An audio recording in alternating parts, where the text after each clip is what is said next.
বড় ধরনের এক দুর্ঘটনার কবলে পড়ল এবার আয়ুষ। হ্যাঁ বন্ধুরা, ভিডিওতে লাইক দিয়ে দেখতে থাকুন। কুসুমের স্মৃতি সিঁদুর কেড়ে নেওয়ার জন্য এবার বড় রকমের এক ষড়যন্ত্র করতে লেগে পড়া দেবলীনা যখন কিনা বলতে থাকে যে আজ সন্ধ্যেতেই হবে শেষ খেলা এবং এই খেলাতে দেবলীনা চ্যাটার্জি জিতবে এবং কুসুম সরকার স্মৃতি সিঁদুর মুছে দিয়ে কুসুম সরকারকে সম্পূর্ণরূপে শেষ করে দিবে। কুসুম সরকারকে এমনভাবে মুখ থুবড়ে আমার পায়ের কাছে এনে আমি ফেলবো, যার পরবর্তীতে কুসুম সরকার কোনোদিনও ঘুরে দাঁড়াতে পারবে না।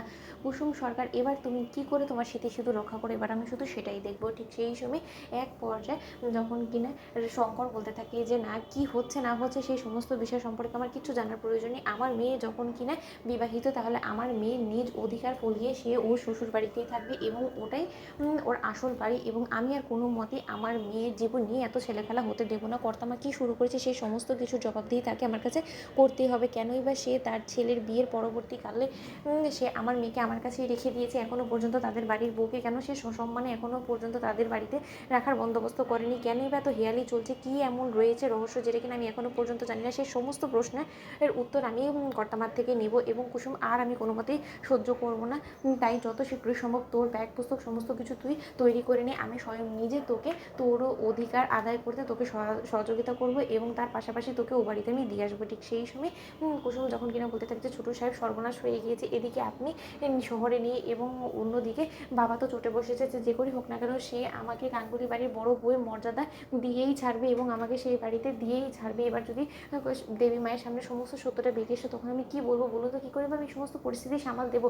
ঠিক সেই সময় আয়ুষ যখন কিনা বলতে থাকে যে কুসুম তুমি একদম টেনশন করো না, যত শীঘ্রই সম্ভব আমি বাড়িতে পৌঁছানোর ব্যবস্থা করছি।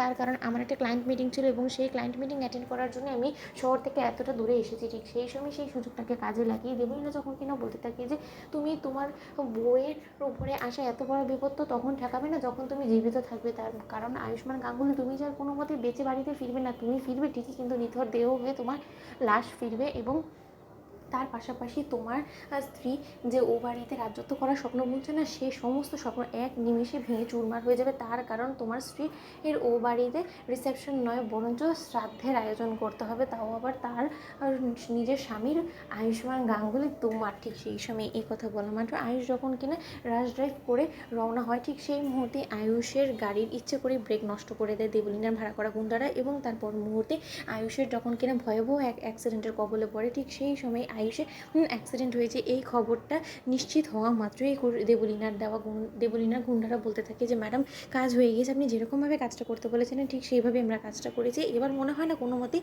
আয়ুষ্মান গাঙ্গুলি আর এই পৃথিবীতে বেঁচে থাকবে। তো বন্ধুরা লাইক কমেন্ট শেয়ার করে সাবস্ক্রাইব করতে ভুলো না।